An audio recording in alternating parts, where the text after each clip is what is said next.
Student, आज हम पढ़ रहे हैं क्लास 12 के बिजनेस इकोनॉमिक्स में चैप्टर नंबर 13 पूर्ण प्रतियोगिता में मूल्य निर्धारण।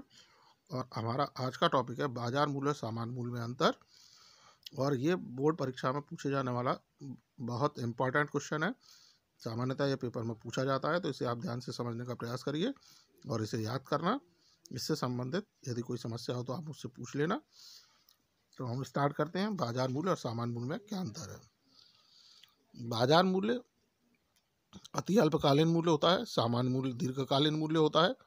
तो जैसा भी हमने इसके अर्थ में समझा था पिछली वीडियो में कि जो बाजार मूल्य है वह अति अल्पकाल या अल्पकाल के समय उत्पन्न होता है, जबकि सामान्य मूल्य दीर्घकाल के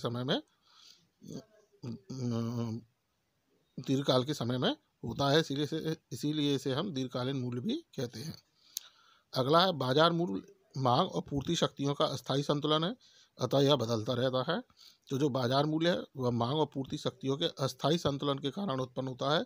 इसलिए मांग में परिवर्तन होने पर जो बाजार मूल्य है उसमें भी परिवर्तन होते रहते हैं।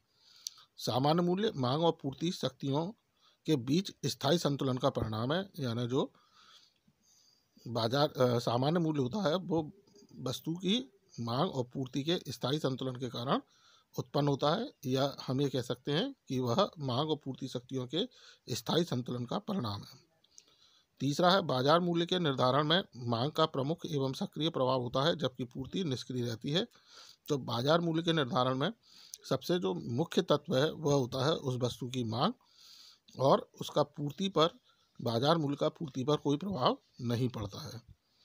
जबकि सामान्य मूल्य के निर्धारण में मांग की अपेक्षा पूर्ति का अधिक प्रभाव होता है, अर्थात पूर्ति अधिक सक्रिय भूमिका निभाती है।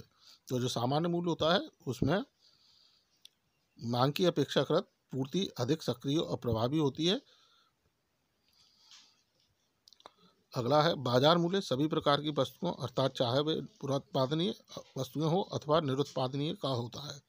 तो बाजार मूल्य सभी वस्तुएं, चाहे वो पुनरुत्पादनीय यानी जिनका हम दोबारा से उत्पादन करते हैं, कच्चा माल कह सकते हैं हम पुनरुत्पादनीय वस्तुओं को, अथवा निरुत्पादनीय ऐसी वस्तुएं इनको हम उपभोग वस्तुएं जिनका हम डायरेक्ट यूज़ करते हैं, कोई भी हो। यानी ऐसी वस्तुएं जो पुनरुत्पादनीय और निरुत्पादनीय, यानी इसकी जगह हम कच्चा माल और तैयार माल कुछ भी बोल सकते हैं। तो दोनों ही तरह की जो वस्तुएं हैं इनका बाजार मूल्य होता है।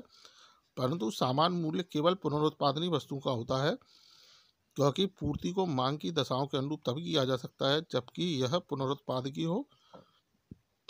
निरुत्पादकीय वस्तुओं की पूर्ति तो बेलोच होती है, अर्थात पूर्ति को परिवर्तित करना संभव नहीं होता। तो जो सामान्य मूल्य होता है वो पुनरुत्पादनीय वस्तुओं का होता है, क्योंकि पूर्ति को मांग की दशाओं के अनुरूप तभी किया जा सकता है जबकि उनका पुनरुत्पादकीय हो। यानी पुनरुत्पादनीय यानी कच्चे माल का ही केवल सामान्य मूल्य होता है, क्योंकि जो पूर्ति होती है वह तभी प्रयोग की जाती है, या पूर्ति को मांग की दशाओं के अनुरूप तभी हम प्रयोग कर सकते हैं जब उनका पुनरुत्पादन होना हो, उनका दोबारा से उत्पादन होना हो।